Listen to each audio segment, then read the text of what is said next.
A court in London has sentenced a former city trader to 14 years for his part in rigging interbank interest rates known as Libor.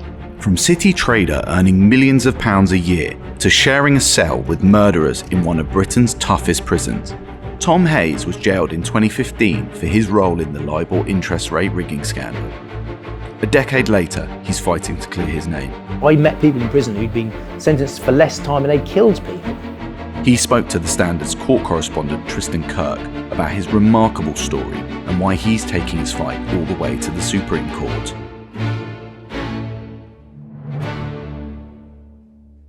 I'm Tom Hayes and I have a case in the Supreme Court to try and overturn my conviction.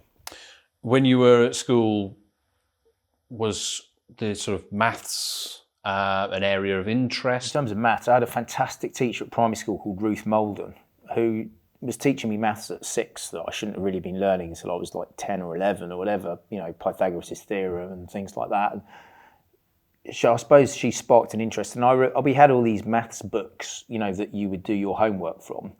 And I would literally just do it for fun and then buy the next book and then do those for fun.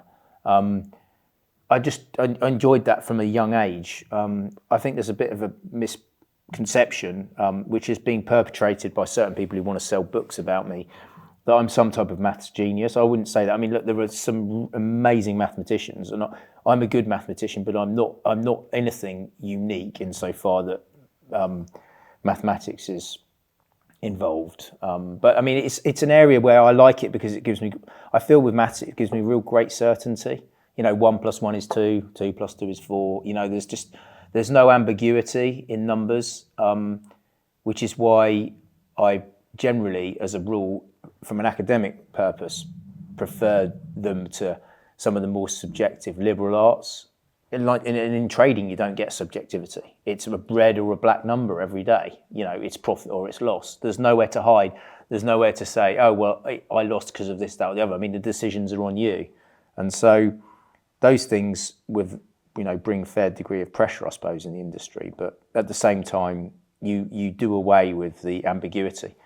And that ambiguity is something I've now experienced in the course of the criminal justice system in a very big way. I hope you don't mind me saying this, but this is purely based on stereotypes, that people have a view of those people who go into finance and work in that world, and you don't appear to be that stereotype. You don't come across as somebody who's, you know, the posh banker type. Do you see that in yourself, that you're not a stereotype, or is it just the case that people have a misconception of what that world is filled with? I think there is a sort of, you know, people watch films like The Wolf of Wall Street and they do get that impression. And there are people who it's hookers and champagne and cocaine. I was never one of those. My brokers actually used to get in trouble for not taking me out enough, for not doing enough entertaining. And they're like, he doesn't want to go anywhere. I remember when the guy who worked at Prebon's, a guy called Danny, offered to take me out. I said, where do you want to go? I said, I want to go to KFC. You know, and he said, you can go to any restaurant in London, you want to go to KFC. That didn't mean that I didn't sometimes go out to nice restaurants. I'm not saying that I didn't, but I always felt that it was sort of such an irony that I was the guy who went home early, you know, had a bath and a glass of orange juice and went to bed. And then, you know, I wound up in prison I wound up getting a 14-year sentence initially. It was sort of semi-ironic. But I would say that the Tom Hayes you're speaking to now, equally, was not the Tom Hayes who was at work on that trading desk at the time, because I was much more. Well, for a start, I'm not a great people person, so you know, it sort of suited me working on my own. When the irony about being in finance is that the more money you make, they try and promote you to be a manager, and I'm the worst qualified person to manage people. And I'd say to them, I don't want to manage people. They're unpredictable variables. They're difficult to control. I don't want to do that. I just want to manage my book, manage my risk, you know. So I wasn't, and I was difficult. I was difficult with my trainee, and I was difficult with my brokers. I was a difficult person. And in fact, recently I met one of my old brokers, and he said to me, when you were at work, I absolutely hated you. And it really made me take a step back now and look at how I was then. And actually, sometimes in the city itself and the money you make can actually make, or certainly for me, it made me into a worse person. And I wasn't afflicted by some of the sort of temptations that maybe others were. the drug use and so on and so forth. But I was a little bit different. What my nicknames at work: Rain Man, Kid Asperger's, Tommy Chocolate, because I had hot chocolate at lunchtime instead of a pint if we went to the pub. So I did have, I think I was sort of maybe a little bit of an oddity. But the city is actually, it's a mixture. There are plenty of people who are, much more like me, slightly on the spectrum, in terms of, the autism spectrum. And there are plenty of people who are very much Essex boys and, much more wide boys. And I maybe was a bit of both, because in my trial, I remember getting some disclosure and finding that people were referring to me as a Barrow boy. And I was, I guess I was quite shocked by that, because I hadn't come from that sort of public school background. I'd gone to my local state comp in West London, and I wasn't that person. I guess what you could say is I was maybe a confused mixture, but there are a great variety of people in the city, and there is a degree of avarice. We're all driven by money, but we're also, if you were like me, driven by success, and the success with it brought the money. And so was the money the primary driver, or was the success the primary driver? And I would say, actually, it was more the success, because I turned down a $2.5 million pay rise in 2008 from Goldman Sachs. That was a lot of money to turn down. Was I really greedy, or was I, content to be happy in my job and just try and be successful? So in terms of stereotypes and stereotypical, there's definitely misconceptions amongst the general public about city traders in general. Probably we're overpaid, and I can see why people get annoyed about that, but it's a market economy. Wayne Rooney was probably overpaid, but only Wayne Rooney could do what he could do. And actually, one thing I do feel that the public don't always necessarily appreciate is the stress and the pressure and the 24-hour nature of being in that industry, because it is very pressured. As people like me, never worked in the city, have a sort of an idea of what it's like, and in finance. You were based in Tokyo, is that right? Well, at the start, I was in London. I was trading yen interest rate derivatives. And so you worked in London initially, yeah, in the square mile, and then you moved to Tokyo. Yeah, to sort of 2005, 2006. I moved out to Japan, UBS Securities Japan, and the Japanese had just ended their zero interest rate policy, so they had some interest rates for the first time, and I was trading these interest rates, and obviously one of the benchmarks that they referenced was Libor. They referenced Tibor and they referenced Tonar, and then, there were I didn't just trade Libor referencing interest rate derivatives. One of my big regrets about my criminal trial was my jury never saw my risk. They never saw my positions. They never saw my fixings. I desperately wanted to actually show, some sort of regression analysis of the correlation between my P&L and how this rate moved every day, because it was important to me, but it was probably important to me in a 5% of my profit sort of level. And, I wanted to try and demonstrate to them that if I was going to commit an international criminal fraud, the difference between me making $95 million in a year or $100 million in a year, would I do that for that extra $5 million? Because I knew my trading book, and I fought tooth and nail to try and get that into evidence, and the prosecution fought tooth and nail to keep it out of evidence, and the judge agreed with them. What is success in that job? Money. How much money you make the bank. Is that simply as... They don't care. The biggest crime in finance is losing money. And is that success for you? Did you see that personally as, if I make a ton of money, then I've had a good day? I know how I'm evaluated. I know how the bank evaluates me. I know the metrics that it's using. I scored in all my 180 or whatever evaluations. I think it was 180s. It must be 180. No, that's when I'm evaluating them. But all my evaluations, I always scored appallingly for professional behaviour, because of my interaction with the sales staff, because of my interaction with the trainee, because most of the time I looked like a tramp. The Japanese girls would be, "Tom-san, why do you have holes in your clothes?" And I'd be like, well, they're fine. They've got some holes in, but that's not a problem. I'd look like I'd been dragged through a hedge backwards. I used to have a habit, if I'd had a good day, that would become my lucky shirt, and I wouldn't change my shirt until I lost money. So, sometimes I'd wear my shirt if I was on a good run for like 10 or 12 days. I was also always seeking approval. I always sought approval from my managers.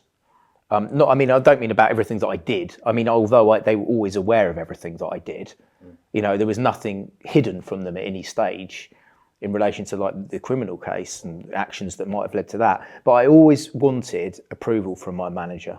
And that goes as far back. When I was 13, I did a paper round and I worked for a guy called Brian Smith. And I was like, he was like a father figure to me, almost. Like, for me, I wanted to do that paper round to the best of my ability. So if he marked up the papers and he'd forgotten a paper, I'd go back to the shop and I'd say, "Did you forget number 13?" And he'd be like, "Oh yeah, shit, sorry, I did." And I'd take it and go and deliver it. And that was a moment of satisfaction to have done a job to a good standard. Yeah. And I think maybe it was like I'm not sure if it was the best form of parenting, but my mum was very much driven by approval on the basis of academic success. And then obviously you feel like you have to achieve in order to win someone's approval. And obviously I was growing up absent my father. And so, Brian was almost like a father figure for me. I had a lovely stepfather who was also a father figure for me as well. But certainly I wanted the approval of my bosses, and the approval of my bosses came with making the bank money. I remember going home once from UBS for Christmas from Tokyo, and my boss saying, "I'm proud of you." And actually, that meant a lot to me. That really meant a lot to me.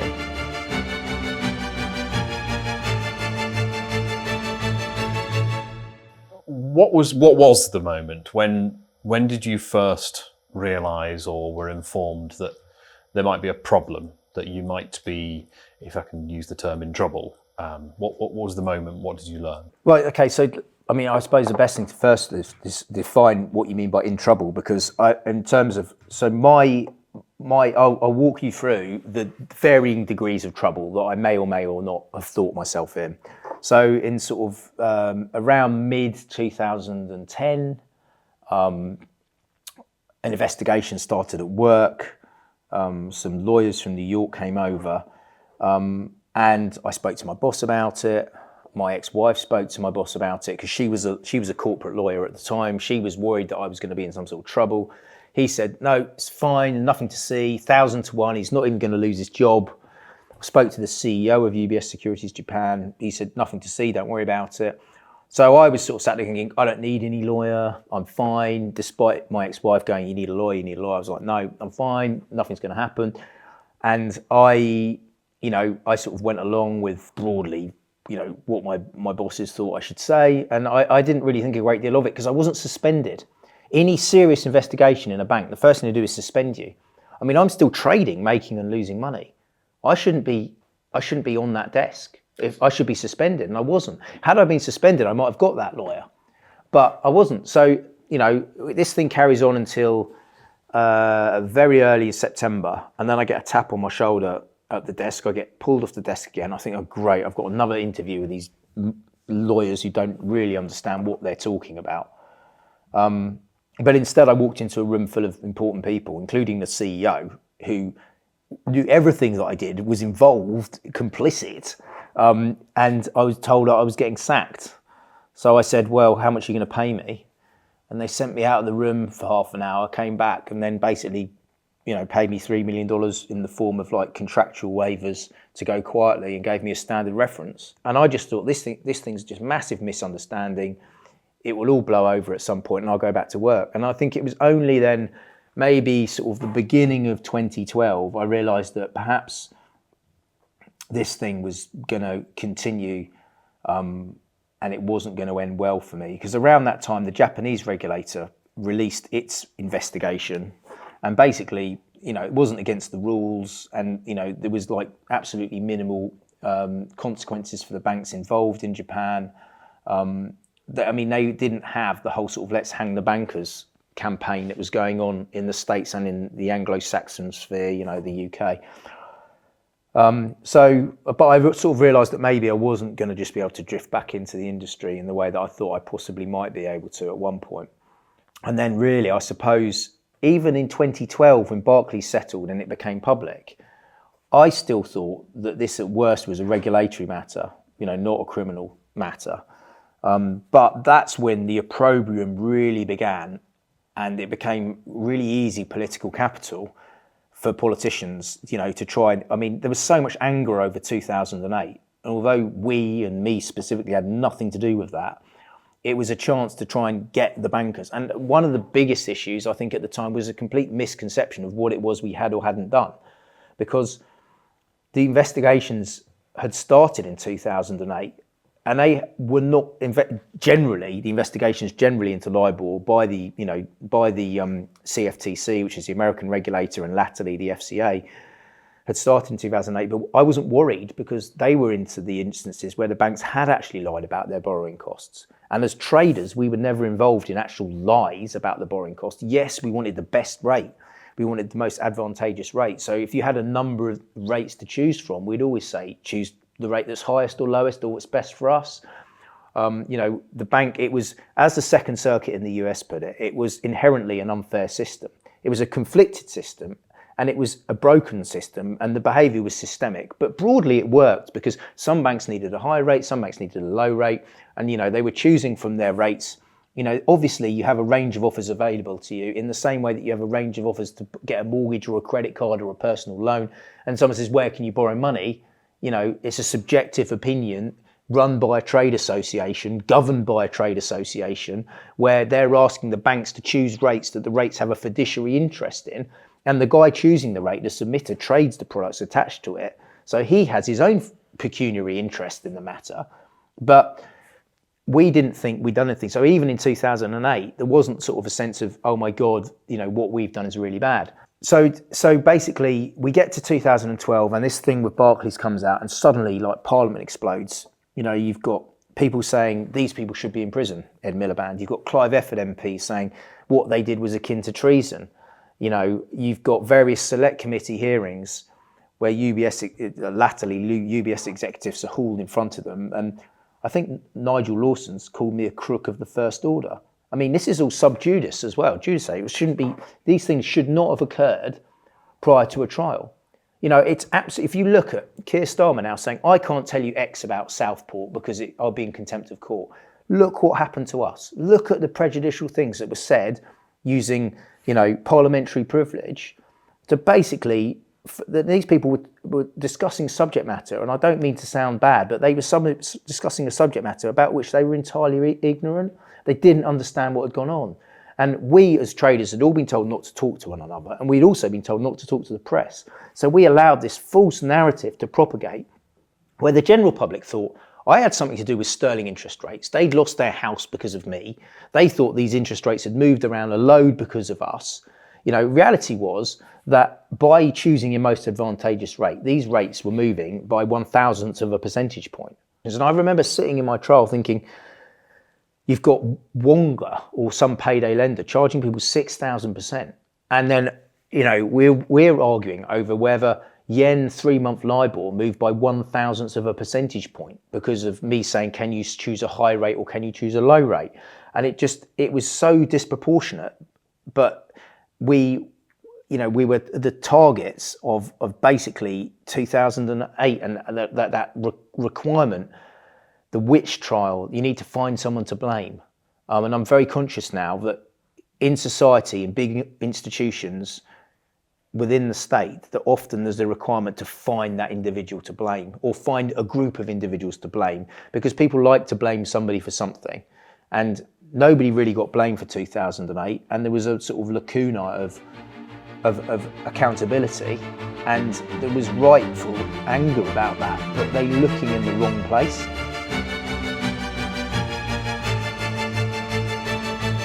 When you went into the trial, were you put in the dock?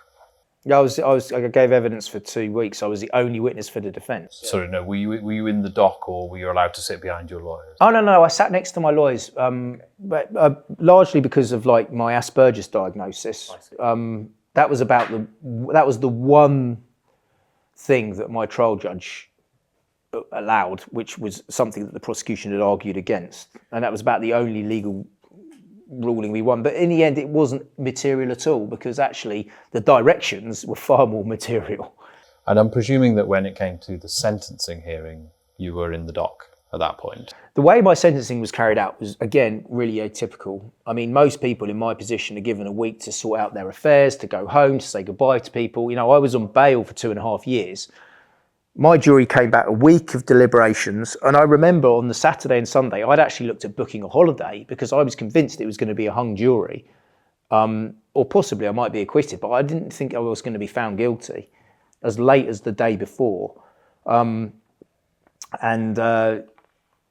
the Monday came round, and they came back with their verdict in the afternoon, and he gave me 30 minutes. I had 30 minutes to say goodbye to my mum, to my wife. And I remember standing in this little room and just feeling so stressed out. You know, I didn't know what my sentence was going to be. My sister was there, she was crying. And I didn't get home, I didn't get a chance to go and say goodbye to Joshua. You know, I dropped him off at nursery and then I never came back.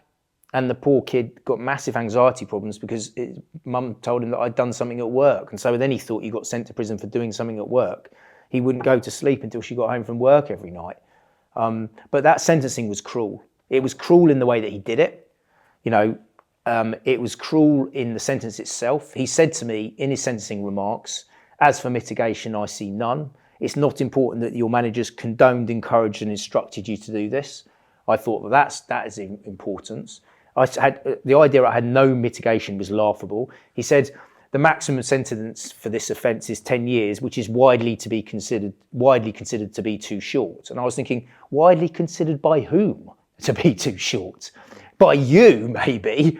But, you know, so I got this egregious 14-year sentence. I mean, it was just outrageous. I met people in prison who'd been sentenced for less time and they killed people, stabbed them, and they died. It was manslaughter, maybe, but they got smaller sentences than I had. And it just seemed so outrageous. And so I'd gone from expecting a 7-year sentence to getting a 14-year sentence. And you'd gone from potentially booking a holiday to arriving in Wandsworth, HMP Wandsworth, yeah. So that was a traumatic period of time. And I remember when he said 14 years, I looked across at my ex-wife, I looked across at my mum, and I just, their faces, they're etched on my memory now. And my ex-wife mailed to me, "We'll appeal."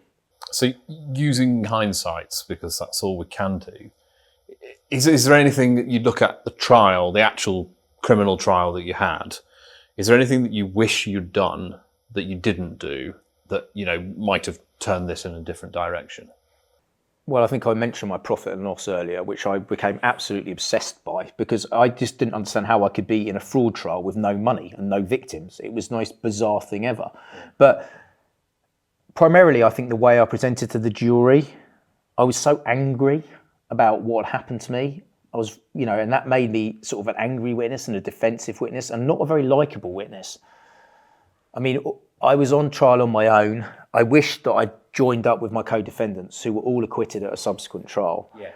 Because, you know, I was denied their evidence in my trial because they weren't there and they couldn't be cross-examined, and obviously they're not going to turn up to give evidence in a case when they've got their own criminal case up and coming. I should have been tried with them, and I think that would have actually stood me in good stead.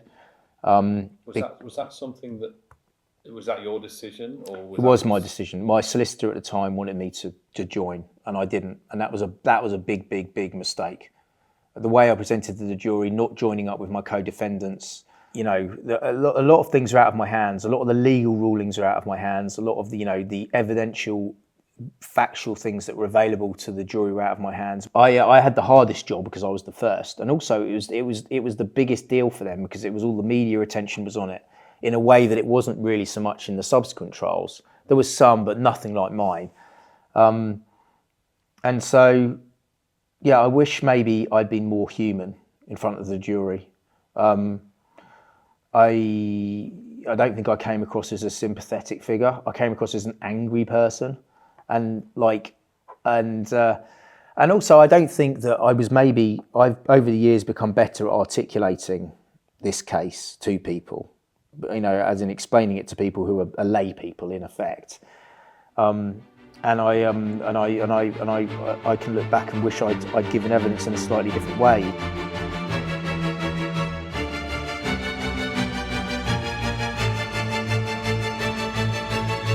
In terms of prison, you said you went to Wandsworth. Initially, yeah. I think you served some time, is it Downham? Loudon Grange. So my prison journey was I was in segregation for 2 weeks in Wandsworth. The governor wanted to keep me out of the general population because it was so high profile. He didn't want me to get beaten up, but I was like on my own. You know, all I ever saw was the prison staff. You know, people get sent down to segregation for when they've done something wrong, and I was in there just to protect myself because then I wouldn't see other people. But when they get sent down to segregation, they don't have a TV or anything in their cell. It's very basic. I had a telly because I wasn't there for punishment, but they spend their entire time kicking the door, banging and shouting. And I just thought, oh my God, this place is crazy. So I was sort of begging to go into the general population because I really craved human contact. Yeah. Because what happens at your lowest moment, you're sent to prison, and then really when you need to speak to other people, even if they're terrible individuals, even if they're awful, it's another person to talk to, no matter what they're like. And I had that human contact completely removed from me at that point, you know. So I wanted to go back to the general population, and the governor at Wandsworth was like, well, you know, eventually he let me go back for like 1 or 2 nights, and he said to me, can you just make sure you don't get yourself beaten up? And I said, well, we've both got a vested interest in that happening. He wanted me out of the prison as quickly as possible. So I got sent up to Loudon Grange, which is a high security BCAT. You know, people there are doing 20, 30 years for murders and so on and so forth.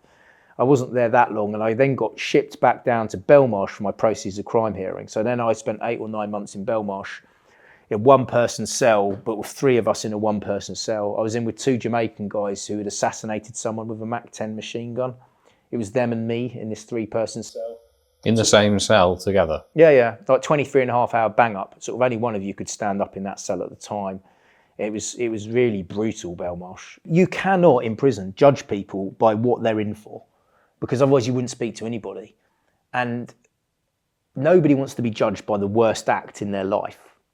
And so you have to be prepared to try and make some type. You can't get through that 5.5-year sentence, even a 2-year sentence. You can't get through that period without making some friends. You need them. You need them in your dark times. When things are really bad and you're very much in a dark place, you need those people. Those people might have done things that ostensibly are really awful, and some of them may regret what they did, and actually be very remorseful for what they did. And so I did make some very good friends in prison, most of whom I'm still, the 5 or 6 very good friends I did make, I'm still friends with. So, a couple of them are out now. Predominantly the people in prison who I was most friendly with were murderers, and that everyone says, oh, a murderer is the worst of the worst. But an officer once said to me, we've all got a murder in us. And I thought she was bang on, actually, because, for some of those guys, but for 5 minutes of madness in their life, they wouldn't have been in that position inside a prison cell. And I mean, some of them, the guys who accepted what they did and were trying their best to live their best life. A lot of them were overcome by guilt, and they could never really atone for what they did. And they'd say to me, no matter how many good things I do, I'll never feel like I've atoned for what happened. And often it was like there was that secondary element of drugs and drink. But I met some great friends. I've still got friends who are serving another 10 years, who've done 12 years, serving another 10. And I go and visit them, which is a bit triggering for me, going back into the prison as a visitor. Do you actually go to visit people? Yeah, I sit in that visits hall, and I walk off when they say time's up, you got to go. We've had our 2 hours, and I know what that person's going back to. I know they're going back to the wing. I know the smell. I know the sounds. I know what it's like when you've had that glimpse of normality for 2 hours and that's ripped away from you. And then you see that person you like or you love walking through the other door. But now I'm the one walking through the other door. And that sense of absolute futility you feel as the person leaving, that you can't do anything to help that person except just be there for them in the smallest way and send them a book every now and again. And it's hard. yeah, it's really hard because I felt when I was the guy walking through the door back to the wing, I was really in pain about the fact that I was still locked up. But it was almost, I know this sounds weird, but it was almost easier. Like having done both and walked in both directions, it was almost easier walking back to my incarceration than it is walking back to freedom when someone you really, really like as a friend is going in the opposite direction.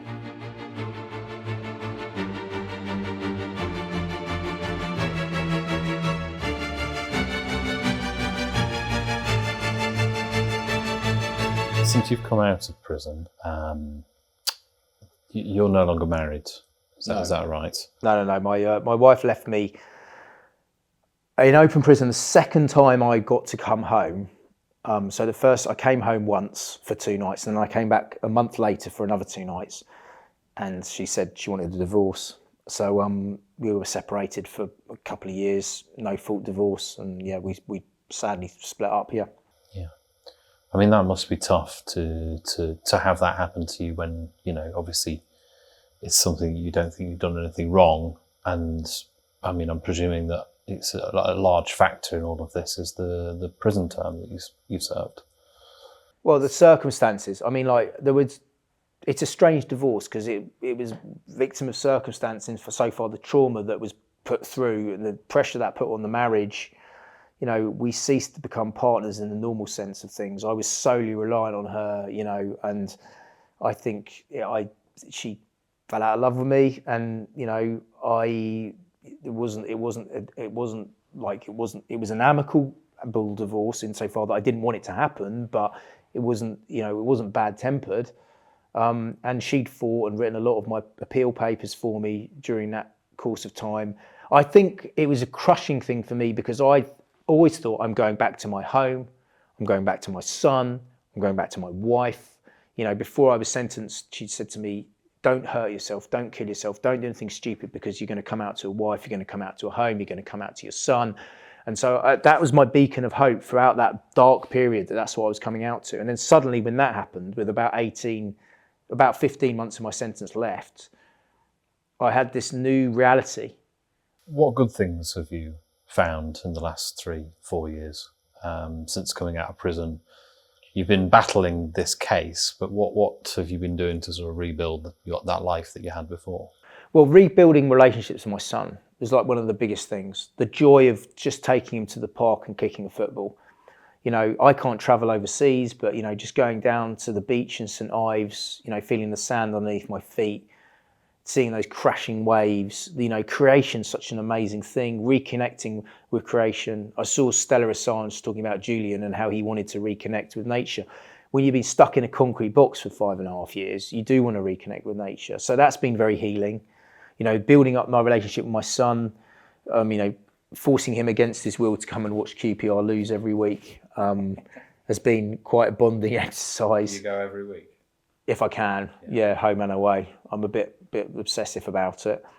But one of the things that's been huge for me was I became a Christian in prison. When I was extremely broken, the prison fellowship really were amazing, and they reached out to me, and they identified all this rage and anger I felt inside me, and they said, look, there's this bitter root inside you, Tom. It's a verse from Hebrews, bitter root growing up inside to defile you. And they said, you've got to let go of the rage and the bitterness. And at my most angry, I was so polemic and so angry. And what you're seeing now is a much calmer version of that person that I was, much more forgiving version. Well, I was going to ask you, do you think you're still carrying that anger and rage? For me, it comes across that you are, well, I don't want to say angry, but you are obviously incredibly passionate about your case and how you were treated. Do you feel like you've got anger inside you of how you were treated? So another exoneree who went to prison for a murder he didn't commit, actually was at the fault of his own family, he described it as like trying to weed a garden. So there's all these weeds of anger that are constantly coming up, and you're constantly trying to manage them. So I can feel it welling up inside me sometimes, but then I can deal with it much better now. Whereas before it was just this constant, ever present thing. So going back to the weed analogy, it's like having a patch of grass that's completely overgrown with weeds and detritus everywhere. And it was never cleared. It was never that beautiful patch of brown earth that you look at in the spring before the bulbs come up and you can see the flowers. And so, you know, it's a constant battle for me, and I have to deal with it every single day. And I try not to be polemic, and I'm much better now and much calmer now and much less angry now than I was at my most extreme points. And I'm able. I think you can have righteous anger, and I think I have righteous anger now. But I feel like the consequences, in some senses, are not for me. You know, I feel that there were people who did things to me that were wrong. But, you know, rather than spend my time feeling anger and bitterness towards them, and as Nelson Mandela said, you know, anger is like, you know, drinking poison and thinking it's going to kill the other person. And actually all it's doing is polluting you. I try to sort of think I'll do what I can do, but I will accept what happens.